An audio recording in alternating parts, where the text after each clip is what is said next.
Hello students, कैसे हो आप सब? क्या हाल चाल? I hope you all are doing great. तो students, welcome to our zenith series, जिसमें आज हम लोग lecture third of your some basic concepts of chemistry को करने जा रहे हैं।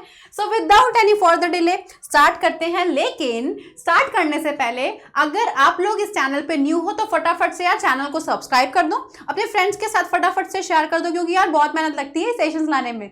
ठीक है, तो मोटिवेशन तभी मिलेगा जब आप इसको ज्यादा से ज्यादा स्प्रेड करोगे। तो without any further delay start करते हैं आज का हमारा अमेजिंग सा lecture of your some basic concepts of chemistry. तो सबसे पहले थोड़ी सी ज्ञान की बात हो जाए तो विराट कोहली जी का एक बहुत अच्छी सी लाइन उन्होंने कही थी, क्या कि self belief and hard work will always earn you success. बच्चों, अपने आप पे ट्रस्ट रखो कि हम भी कर सकते हैं, लेकिन उसके लिए आपको मेहनत करनी पड़ेगी, हार्ड वर्क करना पड़ेगा, तभी आपको सक्सेस की जो स्टेयर्स है ना उस पे आप लोग बहुत आसानी से चल पाओगे, है ना। तो चलिए स्टार्ट करेंगे बच्चों आज का हमारा टॉपिक, जिसमें सबसे पहले तो हम स्टार्ट करेंगे डाल्टन्स एटॉमिक थ्योरी से। इससे पहले वाले क्लास में हमने सभी लॉस को डिस्कस किया था, right. Accuracy, precision, significant figures, round of, ये सब कुछ करना हमने इससे पहले वाली क्लास में सीख लिया था। साथ में देखो, मैं आपके लिए ये कंटेंट ऐसे इसलिए लेके आती हूँ ताकि साथ के साथ आप लोग अपने नोट्स भी बना सके।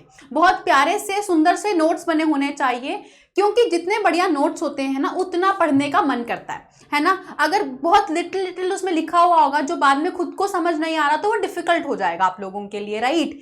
तो इसीलिए ये नोट्स का पार्ट है, मैं साथ के साथ बताऊंगी, आप साथ साथ इसको नोट डाउन करना, बीच में चाहे पॉज करके उसको नोट डाउन कर लेना, कोई इशू नहीं है, ठीक है। लेकिन आपको साथ के साथ नोट्स बनाने हैं, नहीं तो 1 घंटे का लेक्चर देख के बाद में पता चलता है कि वो चीजें आधी अधूरी दिमाग में है, आधी भूल गए, राइट। तो साथ के साथ पैरेलली चलेंगे। तो सबसे पहले डाल्टन जी ने क्या किया था, डाल्टन ने अपनी एटॉमिक थ्योरी दी थी, फर्स्ट थ्योरी एटॉमिक थ्योरी दी थी इन्होंने क्या कहा था कि मैटर जो है वो किसका बना हुआ है, एक्सट्रीमली स्मॉल, इनडिविजिबल और इनडिस्ट्रक्टिबल अल्टीमेट पार्टिकल, जिसको हम कहते थे एटम्स। हम सब जानते हैं कोई भी चीज आसपास है, चाहे table, chair, pen, pencil, book, notebook, कुछ भी, सब कुछ मैटर है। और मैटर किसका बना हुआ है, एटम्स का बना हुआ है। तो डाल्टन ने कहा था कि एटम इनडिस्ट्रक्टिबल है, सबसे बेसिक यूनिट है जिसको हम क्या कहते हैं, एटम कहते हैं। ये कहा था डाल्टन ने, ठीक है। Atoms of the same element are identical in all respects, that is shape, size, जो भी नेचर है। अगर हम कहते हैं कि मान लो मेरे पास सारे के सारे एटम्स, हम हाइड्रोजन की बात कर रहे हैं, तो सारे हाइड्रोजन के एटम बिल्कुल आइडेंटिकल होंगे, बिल्कुल सेम होंगे एक दूसरे से। तो ये है एटम्स ऑफ सेम एलिमेंट, एक ही एलिमेंट के एटम होंगे तो वो सेम होंगे, आइडेंटिकल होंगे, ये वाला पॉइंट है, नोट करना है। एटम्स ऑफ डिफरेंट एलिमेंट, आ गया ना। अगर डिफरेंट एलिमेंट है, मान लो मेरे पास हाइड्रोजन हो गया, ऑक्सीजन हो गया, तो भाई हाइड्रोजन का एलिमेंट के एटम अलग होते हैं, ऑक्सीजन के एलिमेंट के एटम क्या होते हैं, डिफरेंट होते हैं। तो यही चीज तो बताई, ठीक है। Atoms of different elements are different in all respects and have different masses and chemical properties. समझे? कैसे समझ आया? प्रॉपर्टीज अलग होगी, डिफरेंट एलिमेंट के एटम्स अलग अलग होंगे, हर रिस्पेक्ट में उनकी प्रॉपर्टीज अलग होगी, मासेस, बहुत सारी चीजें हैं, उनका नेचर जो है वो अलग अलग होगा। बच्चों, मैं ये बता रही हूं, आपका जो ये वाला पॉइंट है ना, ये पता कहां पे काम आएगा, ये कहां काम आएगा आपके, ये काम आएगा आपके क्वेश्चंस के अंदर। अगर आप देखो पीवाईक्यूज के अंदर, तो डाल्टन के पोस्टुलेट पर डायरेक्ट क्वेश्चन है कि इनमें से आपको बताना है कौन सी स्टेटमेंट करेक्ट है और कौन सी इनकरेक्ट है। तो ये क्वेश्चन आता है। Atom is the smallest unit, तो उन्होंने क्या कहा था डाल्टन ने, एटम वो स्मॉलेस्ट यूनिट है that participate in a chemical reaction. तो कोई भी रिएक्शन हो रही है, कोई भी केमिकल रिएक्शन हो रही है, उसमें पार्टिसिपेट कौन कर रहा है, एटम। तो ये वाला पोर्शन जो मैंने आपको भी बताया, इसको स्पेशली इंपॉर्टेंट हाईलाइट कर लेना, क्योंकि ये क्वेश्चन आता है।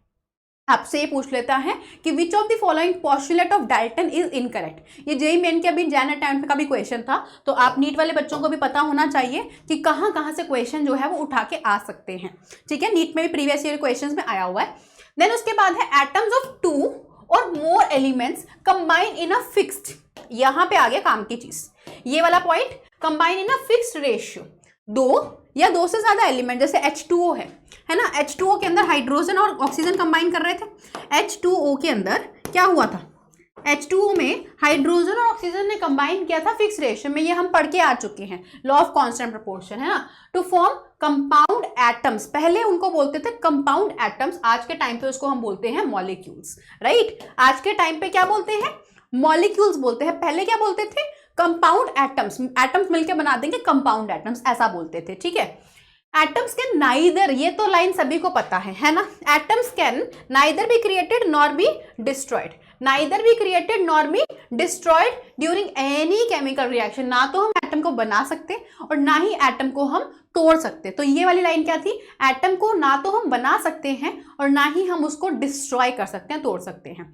Chemical reaction involve only combination, separation और रीअरेंजमेंट ऑफ दी एटम्स। तो ये क्या लाइन बताई, ये बहुत इंपॉर्टेंट लाइन है।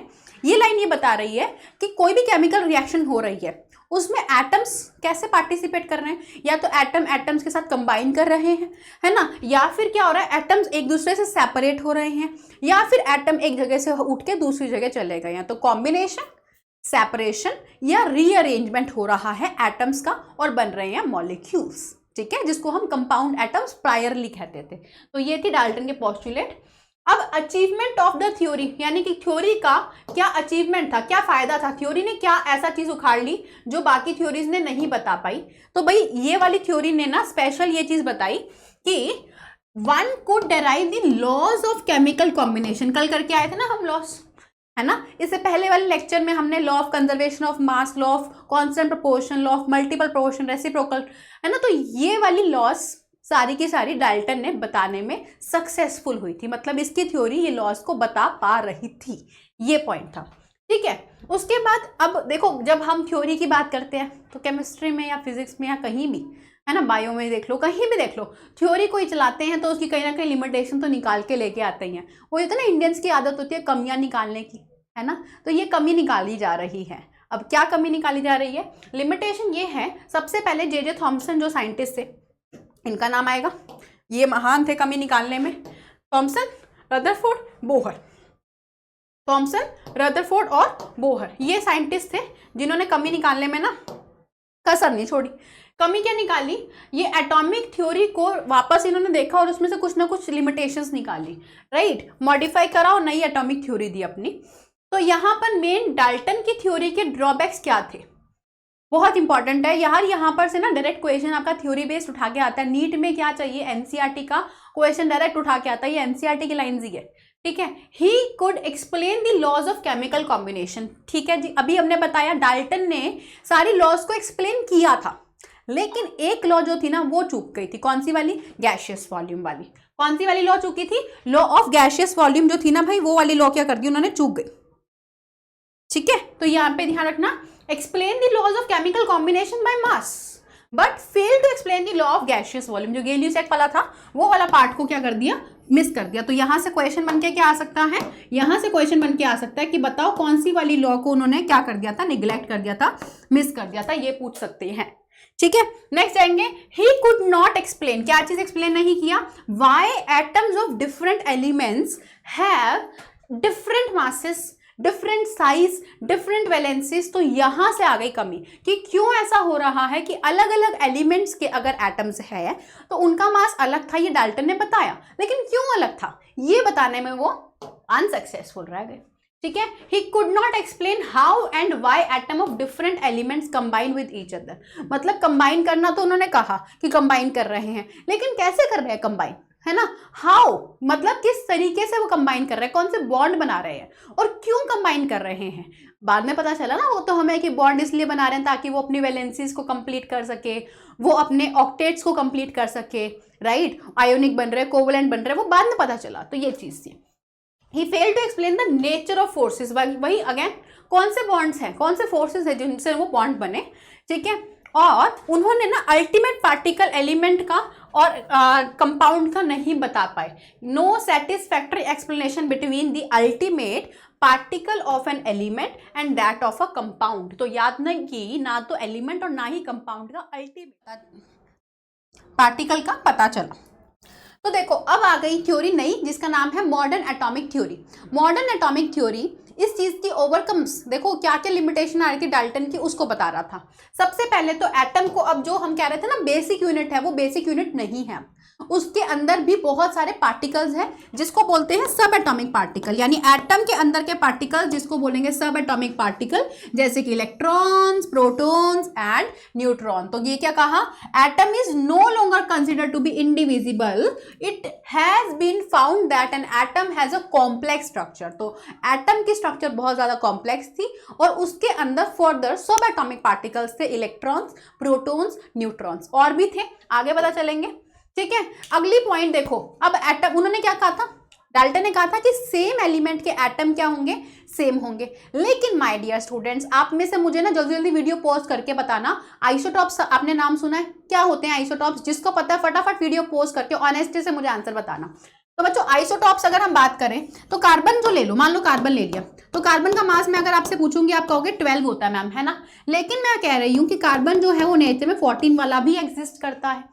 तो अब बताओ, कार्बन एक सेम एलिमेंट है लेकिन इसके एटम्स का क्या नेचर है, उनका मास अलग अलग है। इसको बोलते हैं आइसोटॉप्स, जिसमें एटॉमिक नंबर क्या रहता है, सेम, लेकिन मासेस अलग हो जाते हैं सेम एलिमेंट के। तो यहाँ पे आइसोटॉप्स के क्या आ गई, प्रॉब्लम आ गई, है ना। ये रूल क्या हो गया, फॉलो नहीं हुआ। क्लोरीन की बात करेंगे, क्लोरीन का 35, 37, तो बताओ क्लोरीन क्या, क्लोरीन में भी आइसोटॉप्स वाला रिलेशन आ गया, एक का मास 35, एक का मास 37, है दोनों क्लोरीन ही लेकिन मास अलग हो गए, तो कैसे हो सकते हैं वो सेम, गलत हो गया। उसके बाद एक टर्म आता है आइसोबार्स, अगर आपको वो पता है तो जल्दी से कमेंट में बताना आइसोबार्स क्या होते हैं। तो बच्चों आइसोबार्स वो होते हैं, इस बार नंबर अलग है लेकिन मास सेम है। जैसे कैल्शियम ले लो, कैल्शियम ले लो, कैल्शियम का मास कितना होता है 40 AMU, और आर्गन का मास कितना होता है 40 AMU, लेकिन नंबर कैल्शियम का कितना जाता है, कैल्शियम का नंबर कितना जाएगा 20, और आर्गन का नंबर कितना जाएगा 18। एटॉमिक नंबर दोनों का अलग अलग है, दोनों अलग अलग एलिमेंट है लेकिन दोनों के मास सेम है। तो ये तो वो बात हो गई, दो डिफरेंट एलिमेंट है लेकिन उनके मास क्या हो गए, सेम हो गए, दोनों की प्रॉपर्टी सेम हो गई। कैसे हो सकती है सेम, है ना। तो atoms of different elements may have similar और मोर प्रॉपर्टीज, वन और मोर प्रॉपर्टीज उनकी सेम हो सकती है। There are certain atoms of different elements which possess same relative mass. तो कौन कौन से हो गए, जैसे कि आर्गन और कैल्शियम हो गए, इनका मास क्या हो गया, सेम हो गया, है ना। तो ये एंटायरली डिफरेंट होते हैं एक दूसरे से, ऐसा नहीं है ये कोई कॉमन है, नहीं, ठीक है। तो ऐसे एटम्स को क्या कहते हैं, आइसोबार्स, जिनका एटॉमिक नंबर क्या रहता है, डिफरेंट, लेकिन मास क्या रहता है, सेम। एटॉमिक मास क्या रहता है इनका, सेम। तो ये क्या हो गए, आइसोबार्स हो गए, ठीक है, याद रखना। उसके बाद एटम स्मॉलेस्ट यूनिट, हाँ, एटम वो है जो सबसे स्मॉलेस्ट यूनिट जो पार्टिसिपेट कर रहा है किसी केमिकल रिएक्शन में, केमिकल रिएक्शन में पार्टिसिपेट कर रहा है। ऑल्दो हम ये जानते हैं कि एटम में सब एटॉमिक पार्टिकल्स आते हैं, इलेक्ट्रॉन, प्रोटॉन, न्यूट्रॉन आते हैं। तो ये क्या होते हैं, स्मॉलेस्ट पार्टिकल जो पार्टिसिपेट करेगा किसी भी तरह के केमिकल रिएक्शन में। तो देखो एटम जो है वो पार्टिसिपेट कर, लेकिन एटम के अंदर कौन पार्टिसिपेट कर रहा है, उसके सब एटॉमिक पार्टिकल पार्टिसिपेट कर रहे हैं। तो ये चीज ध्यान रखनी है आपको। उसके बाद रेशियो जिससे वो रिएक्ट कर रहे हैं एक दूसरे के साथ, कंबाइन करके कंपाउंड बना रहे हैं, वो इंटीजर रेशियो जरूर होगा, जैसा कि पहले कहा था, लेकिन सिंपल जरूरी नहीं है कि सिंपल रेशियो रहेगा। जैसे कि यहाँ पे देखो C12H22O11 किसका फॉर्मूला है, सुक्रोज का, है ना। तो यहाँ पर अगर हम बात करें, यहाँ पे अगर हम बात करें तो ये रेशियो मेरे को बताओ क्या सिंपल रेशियो है, मल्टीपल में है, नहीं है। 11 2 22 होता है, लेकिन 12 के साथ क्या रिलेशन होगा, नहीं होगा ना।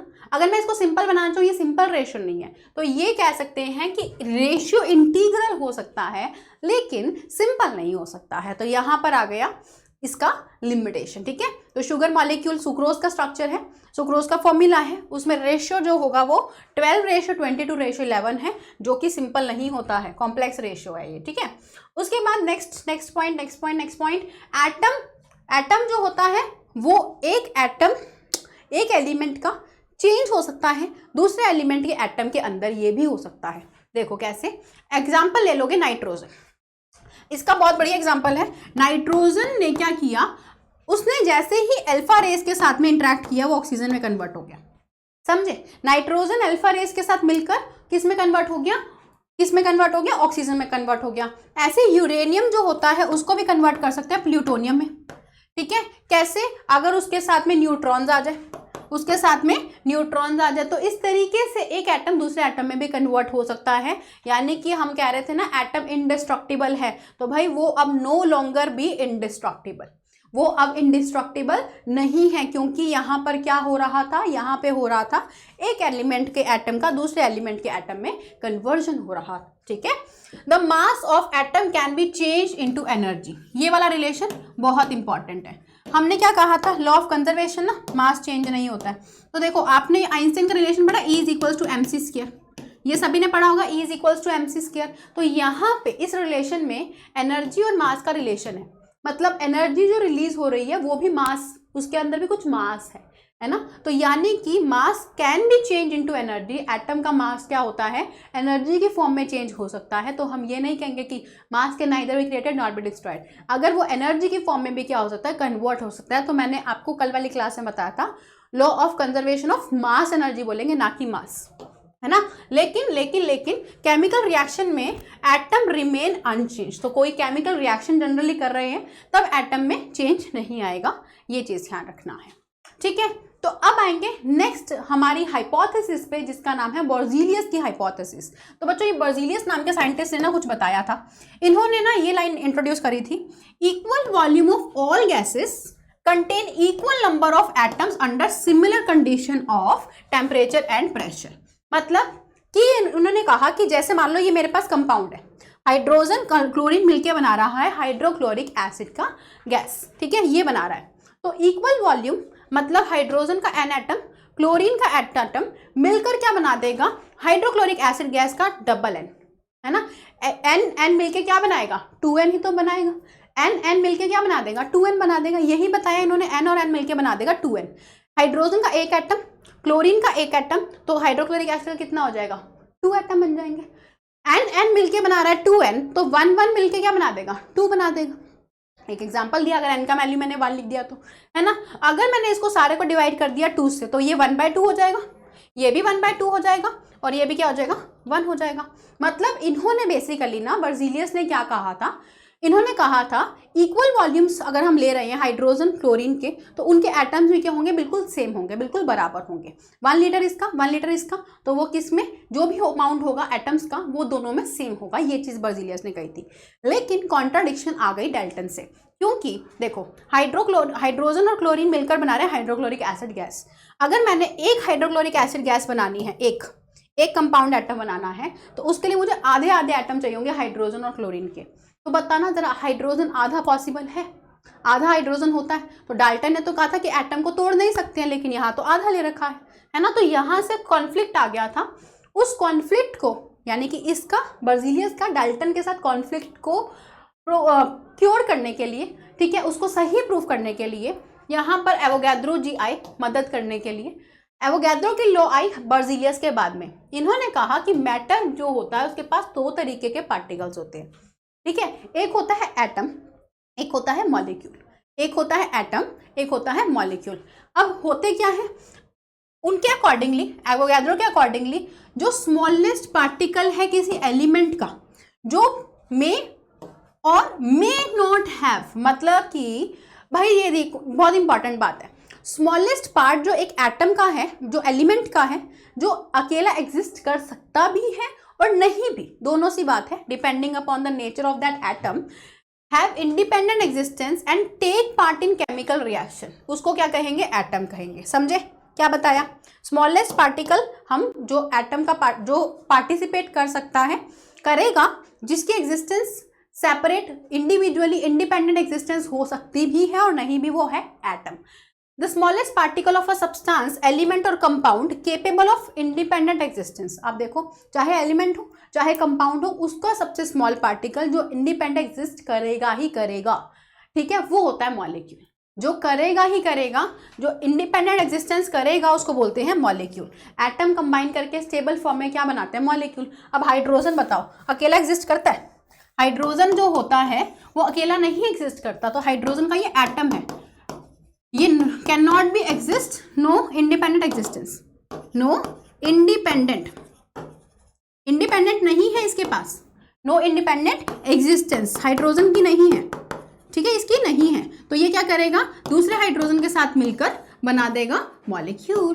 तो ये होता है मॉलिक्यूल, ये बना दिया इसने क्या, मॉलिक्यूल, ठीक है, ये बन गया मॉलिक्यूल। ये एग्जिस्ट करेगा इंडिपेंडेंट, इसकी इंडिपेंडेंट होगी एग्जिस्टेंस, ये क्या है, इंडिपेंडेंट है, ठीक है, ये इंडिपेंडेंट है, ओके, ये चीज बताई गई है आपको। अब एवोगैड्रो की हाइपोथेसिस क्या बता रही थी, देखो, अब मान लो मेरे पास में 3 गैसेस हैं, कौन कौन सी, हाइड्रोजन गैस ले ली, ऑक्सीजन गैस ले ली और क्लोरीन गैस ले ली, मैंने 3 गैसेस ले ली। अब हाइड्रोजन जो गैस है उसको भी 1 लीटर लिया, ऑक्सीजन को भी 1 लीटर लिया, क्लोरीन को भी 1 लीटर ले लिया, तीनों को 1-1 लीटर लिया, तो जितने एटम यहाँ पे मिलेंगे उतने एटम ही यहाँ पे मिलेंगे, मतलब यहाँ पे हाइड्रोजन गैस है तो वो एटम के फॉर्म में एग्जिस्ट नहीं करेगा, H2 यानी कि मॉलिक्यूल के फॉर्म में एग्जिस्ट करेगा। तो यहाँ पर जितने भी मान लो n मॉलिक्यूल है तो यहाँ पे भी n मॉलिक्यूल होंगे और यहाँ पे भी n मॉलिक्यूल ही होंगे। ये बताई जा रही है एवोगैड्रो की हाइपोथेसिस, क्या कि इक्वल सिमिलर कंडीशन जब टेम्परेचर प्रेशर की होगी, इक्वल वॉल्यूम के पास इक्वल नंबर के मॉलिक्यूल्स होंगे। लेकिन किसकी बात कर रहे हैं, गैस की, किसकी बात कर रहे हैं, गैस की, कि हमने कोई गैस ले ली, उसकी सिमिलर कंडीशन पे सेम तरीके के एटम, सेम तरीके के मॉलिक्यूल्स होंगे, सेम नंबर के मॉलिक्यूल्स होंगे, यानी कि 1 लीटर इसका, 1 लीटर इसका, 1 लीटर इसका, तो सभी के अंदर नंबर ऑफ मॉलिक्यूल्स बिल्कुल सेम होंगे। ये चीज़ बताई जा रही है एवोगैड्रो की हाइपोथेसिस, बहुत इंपॉर्टेंट है। डायरेक्ट क्वेश्चन आ जाता है कि एक स्टेटमेंट दे देंगे और पूछेंगे बताओ ये किसकी बताई गई है, तो नीट में ऐसे क्वेश्चन बहुत फ्रीक्वेंट होते हैं, इसीलिए आप लोगों को थ्योरी, क्योंकि बच्चे थ्योरी मिस कर देते हैं इस चीज़ की, है ना, तो सम बेसिक कंसेप्ट्स में थ्योरी बहुत इंपॉर्टेंट है। तो volume is directly proportional to number of moles, तो यहाँ पर ये चीज़ ध्यान रखनी है आप लोगों को, ठीक है, जितने नंबर ऑफ मॉलिक्यूल्स होंगे उसी हिसाब से उसका वॉल्यूम ज़्यादा होगा, ठीक है। उसके बाद जैसे कि मान लो एक एग्जांपल ले लेंगे, हाइड्रोजन ऑक्सीजन, है ना, तो हाइड्रोजन ऑक्सीजन मान लो H2O2 मिलके क्या बना रही है, H2, बैलेंसिंग कर लेंगे साथ में, तो 2n इसके नंबर ऑफ मॉलिक्यूल्स, n इसके नंबर ऑफ मॉलिक्यूल्स क्या बना रहे हैं, 2n मॉलिक्यूल्स बना रहे हैं, राइट। अगर मैंने n हटा दिया, मतलब मान लो 2 मॉलिक्यूल इसका, 1 मॉलिक्यूल इसका क्या बना रहा है, 2 मॉलिक्यूल बना रहे हैं, 2 मॉलिक्यूल बना रहे हैं, राइट। तो ये बता रहे हैं कि अगर मेरे को इसको लेना हो वॉल्यूम के टर्म्स में तो मैं वॉल्यूम के टर्म्स में ले सकती हूँ, ठीक है। कैसे, अगर मैंने इसको कहा 2 वॉल्यूम, इसको बोला 1 वॉल्यूम, इसको बोल दिया 2 वॉल्यूम, आगे जो कोफिशिएंट्स लगे हुए हैं ना वो वॉल्यूम को बता रहे हैं, तो volume is directly proportional to number of moles. एक और एग्जांपल ले, N2 + 3H2 give rise to 2NH3, ये मेरे पास मान लो अमोनिया बनने की इक्वेशन है, ठीक है। अब यहाँ पर मेरे पास 1 ही है ना, कुछ भी नहीं लिखा हो तो 1 वॉल्यूम, ठीक है, 1 वॉल्यूम, ये 3 वॉल्यूम और ये क्या हो गया 2 वॉल्यूम, ओके। तो ये 1 वॉल्यूम दैट मीन्स मैंने कहा n नंबर ऑफ मॉलिक्यूल्स, क्योंकि volume is directly proportional to number of molecules, तो n मॉलिक्यूल्स, 3n मॉलिक्यूल्स और ये क्या हो जाएगा 2n मॉलिक्यूल, ठीक है, ये क्या हो जाएगा 2n मॉलिक्यूल्स। और अगर मेरे को मॉलिक्यूल्स को हटाना हो तो मैं डायरेक्ट कह सकती हूँ कि मान लो 1 मॉलिक्यूल 3 मॉलिक्यूल 2 मॉलिक्यूल बना रहा है, ठीक है, 1 molecule of nitrogen 3 molecule of hydrogen combine to form 2 molecule of ammonia gas, ठीक है। तो एप्लीकेशन क्या है एवोगैड्रोस लॉ की, यहाँ पर काम आता है कि एटॉमिसिटी को बताने में काम करती है। बच्चों सिंपल सी बात है, कितने एटम्स, मतलब मान लो N2 है हमारे पास, है ना, तो N2 और H2 मिलके बना रहे हैं अमोनिया, ठीक है। तो हमें पता चला कि यार इसका 1 एटम मिलके बना रहा है क्या, अमोनिया कितने बन रहे हैं, 2 अमोनिया बन रहे हैं। तो हम ये देख लेंगे कि इसका 1 मॉलिक्यूल, इसका 2 मॉलिक्यूल बना रहा है और अमोनिया में पता है क्या है 2 नाइट्रोजन आ रहे हैं, है ना। तो यानी कि इस एक मॉलिक्यूल के अंदर 2 नाइट्रोजन एटम होंगे जो हमारे पास 2 अमोनिया बना रहे थे, तभी तो ये नाइट्रोजन जो है वो यहाँ पे 2 मॉलिक्यूल, 2 एटम्स जो मिलके बना रहा है एक मॉलिक्यूल, ठीक है। तो यहाँ से हम बता सकते हैं कि एटॉमिसिटी मतलब नंबर ऑफ एटम्स, कितने एटम्स है, राइट। तो अपने पास जैसे N2 हो गया तो इसकी एटॉमिसिटी कितनी हो गई, एटॉमिसिटी मतलब नंबर ऑफ एटम्स, तो 2 हो गई, है ना। H2 की कितनी हो गई, 2 हो गई। P4 ले लो, P4 की एटॉमिसिटी 4 हो गई, S6 की एटॉमिसिटी 6 हो गई, राइट। तो कितने एटम्स मिलकर उस मॉलिक्यूल को बना रहे हैं, H2O ले लो, H2O के एटम्स मीन्स 83 हो गई। तो कितने एटम्स मिलकर एक मॉलिक्यूल को बना रहे हैं वो बताती है उसकी एटॉमिसिटी। ठीक है, ओके डन। चलिए आगे चलते हैं। एप्लीकेशंस, नेक्स्ट एप्लीकेशन क्या है, relationship between vapour density and molar mass of a gas. तो देखो वेपर डेंसिटी का फॉर्मूला क्या होता है, वेपर डेंसिटी हमें बताती है mass of certain volume of gas divided by mass of same volume of hydrogen gas. मतलब इसको हम कहते हैं vapour density is equals to mass of certain volume of gas, ठीक है, upon mass of same volume of hydrogen. ठीक है, okay done. कैसे लिखा हमने यहाँ पे, तो अगर मैंने क्या कहा, इसको मैंने किस पे ले लिया, स्टैंडर्ड कंडीशन पे। तो मास ऑफ गैस, मान लो हम किसकी बात कर रहे हैं, उसके स्टैंडर्ड कंडीशन में मोलर मास की बात कर रहे हैं। तो हाइड्रोजन का मोलर मास कितना हो जाएगा, 2 हो जाएगा। तो वेपर डेंसिटी क्या हो जाएगी, ये फॉर्मूला बना दो, वेपर डेंसिटी का बन गया फॉर्मूला। वेपर डेंसिटी क्या हो गई, मोलर मास को डिवाइड कर दो 2 से, तो आपके पास क्या आ जाएगी, वेपर डेंसिटी आ जाएगी। डन। मोलर मास को डिवाइड करोगे अगर आप 2 से, तो ये क्या बन जाएगी आपके पास, वेपर डेंसिटी बन जाएगी। Okay done. किस तरीके से बताया, क्योंकि मास ऑफ किसी गैस का अपॉन मास ऑफ हाइड्रोजन। तो अगर मैंने ये ले लिया, कौन सा वाला, ये मैंने 22.4 लीटर वाला लिया। अगर मैंने इसको लिया मास ऑफ गैस को किस वाले पे, 22.4 लीटर वॉल्यूम पे, 22.4 लीटर का मास कितना है, तो जब मैंने वो पुट किया तो मेरे पास आ जाएगा मोलर मास, क्योंकि 22.4 लीटर पे जो मास होता है वो मोलर मास होता है। अगर ये चीज़ नहीं समझ आई तो टेंशन नहीं लेना, क्योंकि मोल कॉन्सेप्ट में सब कुछ आपको समझ आ जाएगा। ठीक है, उसके बाद में relationship between mass and volume of gas. तो मास और वॉल्यूम का रिलेशन कैसे करोगे, सीधा याद रखना, कैलकुलेशन में ज़्यादा डेप्थ में नहीं जाना आप लोगों को। Molar mass is equals to volume कितना होता है, 22.4 लीटर एट एसटीपी या एनटीपी। मोलर मास का रिलेशन करना है किसके साथ में, वॉल्यूम के साथ। तो 22.4 लीटर किसके इक्वल हो जाएगा, मोलर मास के इक्वल हो जाएगा। अब मोलर मास क्या होता है और क्या नहीं, जिसको नहीं पता कोई बात नहीं, टेंशन नहीं लेना, अभी हम डिस्कस करेंगे। तो स्टार्ट करेंगे बच्चों नेक्स्ट टॉपिक से, यानी कि एटम से। एटम हमें पता है सबसे स्मॉलेस्ट यूनिट, सबसे बेसिक यूनिट, जो सब इंडिपेंडेंटली एग्जिस्टेंस कर सकता भी है और नहीं भी कर सकता है, मे और मे नॉट, कर भी सकता है और कर नहीं भी सकता है, उसको बोलेंगे एटम। ठीक है, मॉलिक्यूल क्या होता है, एटम मिलके बनाते हैं मॉलिक्यूल जो केपेबल है इंडिपेंडेंट एग्जिस्टेंस के। ठीक है, तो smallest particle of substance which is capable of independent existence, जो एग्जिस्ट कर सकता है, उसको बोलेंगे मॉलिक्यूल। तो हाइड्रोजन का एटम मिलकर बना लेगा हाइड्रोजन का मॉलिक्यूल, ऑक्सीजन का एटम मिलकर बना लेगा ऑक्सीजन का मॉलिक्यूल। ठीक है, तो ये चीज ध्यान रखनी है, मॉलिक्यूल होते हैं। होमो एटॉमिक मॉलिक्यूल मतलब जो एटम पार्टिसिपेट कर रहे हैं वो दोनों सेम है। होमो मतलब सेम। तो हाइड्रोजन जैसे H2 है, P4 है, S6 है, तो ये क्या है, ये एटम सेम कंबाइन कर रहे हैं। अगर बात करूं हेटेरोएटॉमिक का, तो यहाँ पर हमारे डिफरेंट एलिमेंट्स आ जाते हैं, एटम्स ऑफ डिफरेंट एलिमेंट्स होते हैं।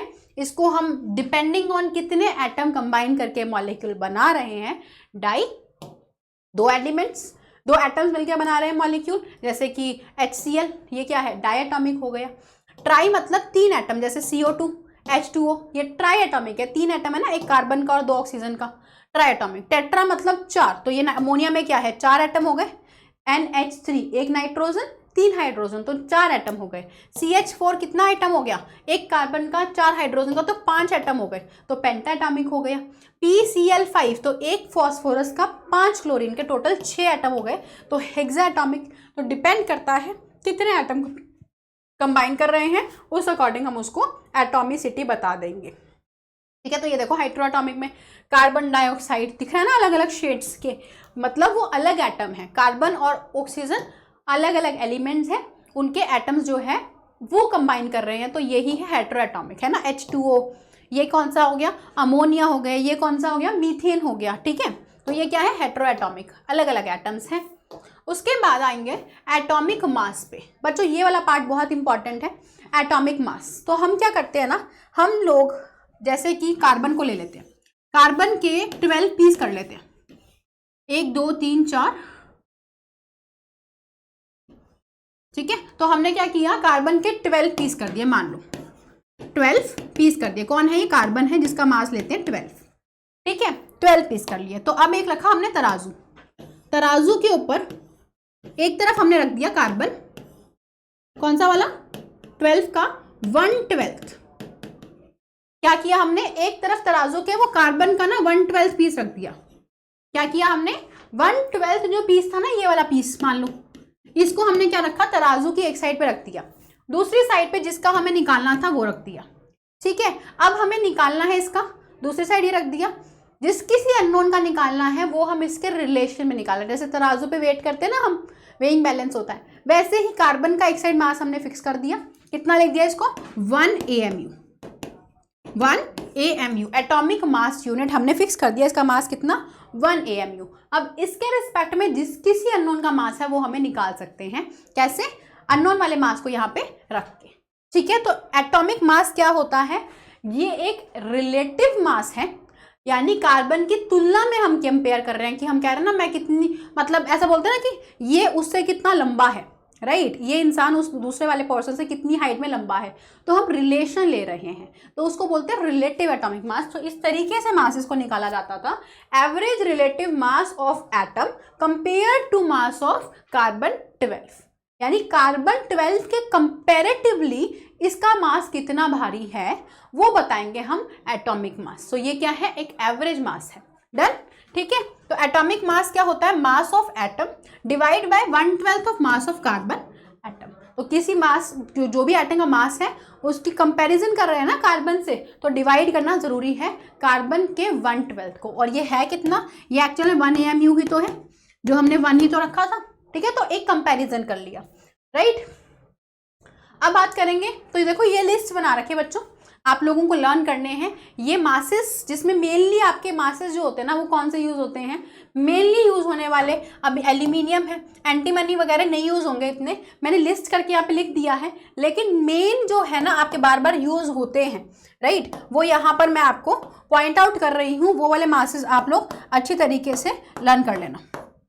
ठीक है, ये मेन मासेस है, जिंक का भी इंपॉर्टेंट है, उसके बाद हीलियम, हाइड्रोजन, आयोडीन का नहीं है, आयरन, लेड, ये वाले मासेस जो मैं यहाँ पे हाईलाइट कर रही हूँ ना बच्चों, जिसको सारे करने हैं वो सारे कर सकता है, लेकिन जो मैंने यहाँ पे मार्क किए हैं वो वाले आप इंपॉर्टेंटली लर्न कर लेना। ठीक है, ये सारे मासेस हैं जो आपको लर्न करने हैं।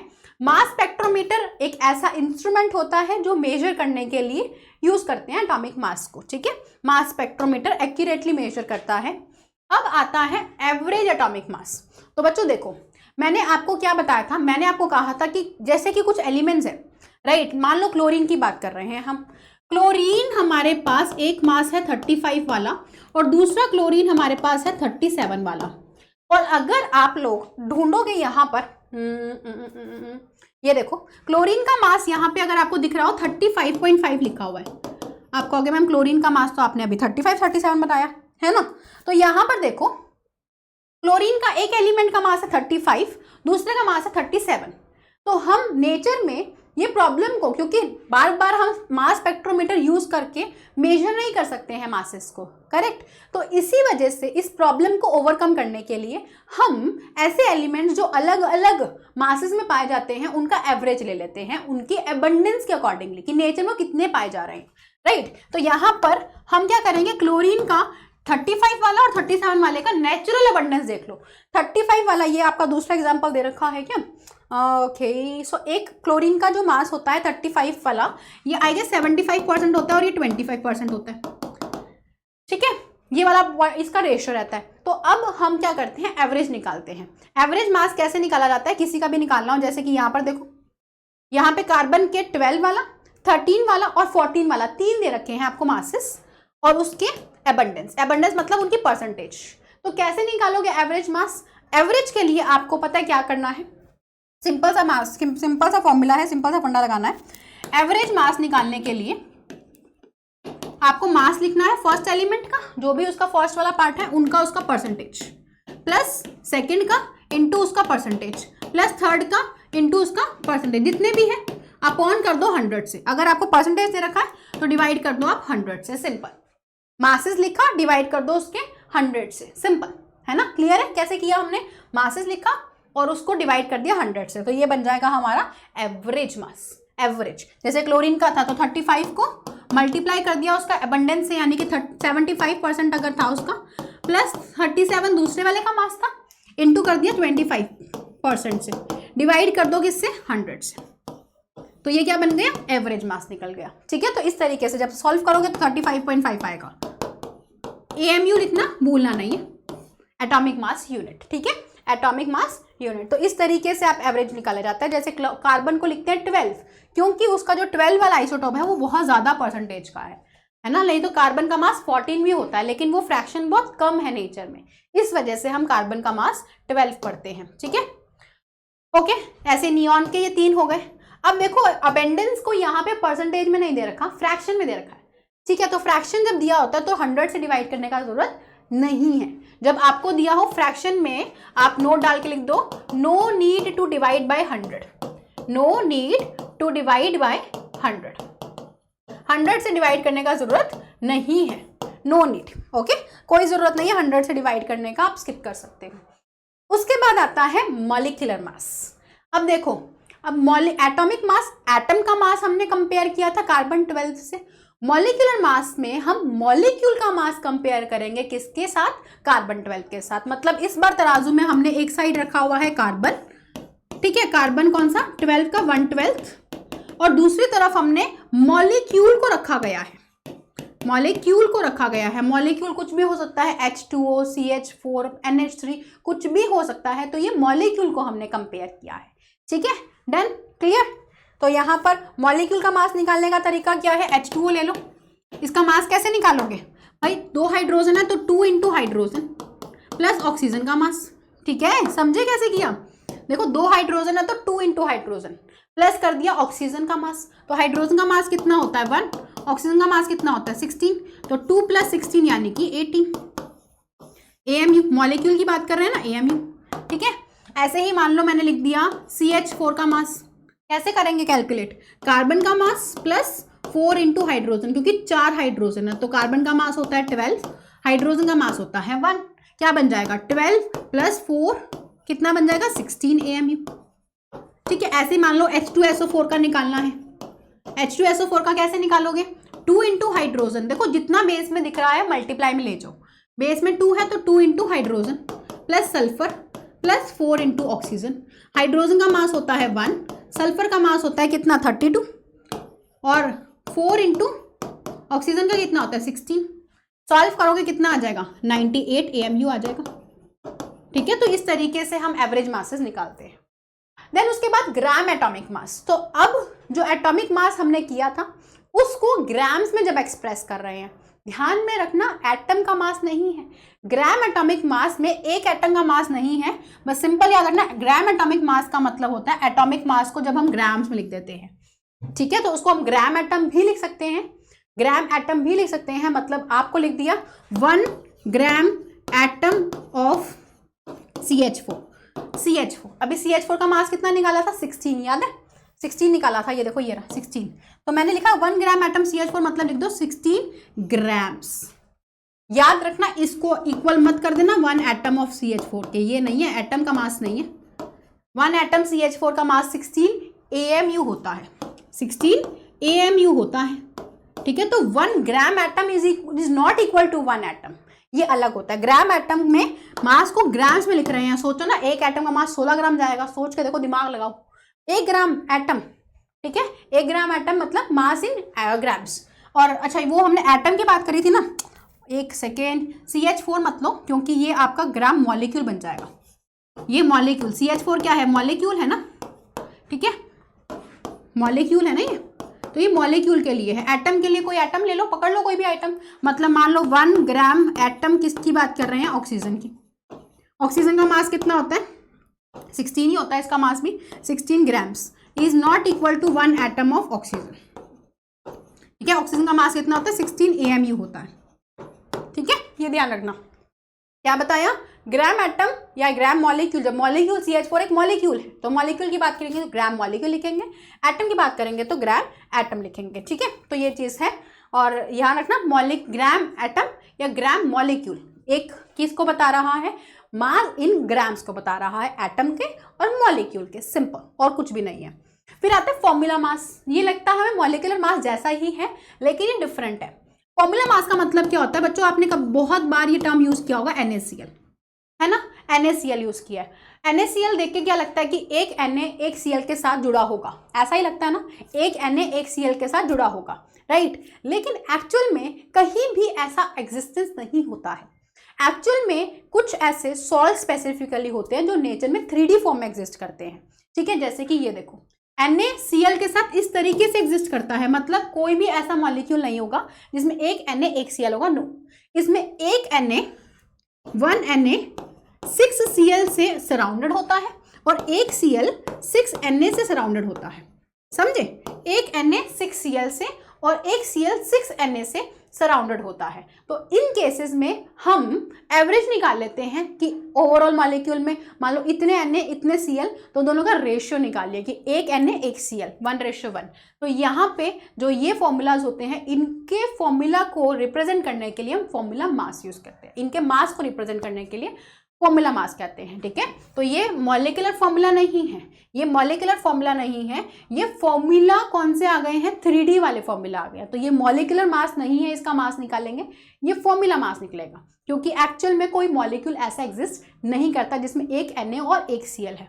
तो अगर इसका मास निकालूंगी कितना आएगा, Na का 23 और Cl का कितना होता है 35.5, कितना आ जाएगा 58.5, ठीक है। तो ये बन गया क्या, इसका मास। अच्छा, AMU को आप यू भी लिख सकते हो, one and only same thing, okay. तो मैंने ग्राम मॉलिक्यूलर मास हमने कर लिया discuss, atomic mass, molecular mass, ये हमने सब डिस्कस कर लिया।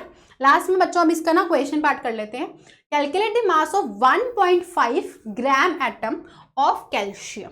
उन्होंने मास भी दे रखा है, तो मैंने आपको क्या बताया, एक आपको बता रखा है, देखो ग्राम एटम, और आपको मास पूछा है। तो सबसे पहले तो यूनिटरी मेथड लगाएंगे, बहुत ईजी है। देखो, हम जानते हैं 1 ग्राम एटम ऑफ कैल्शियम का मास कितना होता है 40 ग्राम्स, राइट, 40 ग्राम्स। और हमें किसके लिए निकालना है, 1.5 ग्राम एटम के लिए हमें निकालना है, 1.5 ग्राम एटम के लिए उसका मास कितना हो जाएगा 1.5 इंटू 40, 1.5 इंटू 40 बन गए, ठीक है। तो ये सॉल्व करोगे कितना आ जाएगा, कितना आ जाएगा 60 ग्राम्स, ओके। इस तरीके से हमने निकाल दिया, राइट, क्लियर। ऐसे निकालते हैं, जो चीज़ हमें निकालनी है राइट साइड पे रखो, मतलब हमें मास निकालना है, राइट साइड पे मास वाली क्वांटिटी रखो, और लेफ्ट साइड पे जो चीज़ हमें पता है, क्वेश्चन में क्या दिया है 1.5 ग्राम एटम, तो ग्राम एटम को लेफ्ट साइड पे रखो। एक और तरीका देखेंगे, gram atom in 12 gram of oxygen. अब आपको ग्राम एटम पूछे तो ग्राम एटम को राइट साइड रखना, क्या पूछा है, ग्राम एटम निकालो। तो हम जानते हैं ऑक्सीजन का मास क्या है, ऑक्सीजन का मास क्या है, ऑक्सीजन का मास कितना होता है बच्चों 16 होता है ना। तो यहाँ पे हम क्या कहेंगे, ऑक्सीजन का मास कितना होता है 16 होता है। तो 16 gram is equals to 1 gram atom, है ना। और आपको कितना पूछा है 12.8 ग्राम, तो 12.8 ग्राम कितना हो जाएगा, या फिर एक काम करो 1 ग्राम के लिए निकालो पहले, तो 1 ग्राम कितना हो जाएगा 1/16 ग्राम एटम हो जाएगा, राइट। और आपको क्या दे रखा है 12.8 ग्राम ऑक्सीजन क्या कंटेन करेगा 1/16 इंटू 12.8 ग्राम एटम। इस तरीके से आप सॉल्व करके फाइनल आंसर निकाल लोगे, ठीक है। इस तरीके से सॉल्व करके निकालोगे, समझ आ रहा है कैसे किया, आई होप ये क्लियर होगा आपको, राइट। जो चीज निकालनी है वो राइट साइड रखो। ऐसे ही आपको क्या निकालना है, calculate the gram molecular mass of sugar having molecular formula इतना, ठीक है, ग्राम मॉलिक्यूलर मास। तो आपको वही फॉर्मूला ग्राम्स में करना है, और ये आपका होमवर्क रहेगा, आपको सॉल्व करना है, और कल वाली नेक्स्ट क्लास में हम इसका आंसर डिस्क्लोज करेंगे, ठीक है। तो मिलते हैं नेक्स्ट सेशन में। आई होप आपको ये अच्छा लगा होगा, समझ आया होगा। थोड़ी सी प्रैक्टिस, थोड़ी सी रिवीजन, नोट्स क्रिएशन की जरूरत है, फिर उसके बाद together we will rock this part, okay. So मिलते हैं नेक्स्ट सेशन में, और नेक्स्ट सेशन आपको मिस नहीं करना, क्योंकि हम मोल कॉन्सेप्ट करने वाले हैं, जो कि बहुत बहुत बहुत ज़रूरी है आपके ओवरऑल केमिस्ट्री, फिजिकल केमिस्ट्री के लिए। ठीक है, तो मिलते हैं नेक्स्ट क्लास में। सेशन पसंद आया हो तो डू लाइक दिस सेशन, अपने प्यारे प्यारे कमेंट जरूर बताना, अपने फ्रेंड्स के साथ शेयर करना। ओके, तो मिलते हैं नेक्स्ट सेशन में। Till then bye bye, see you all and good luck.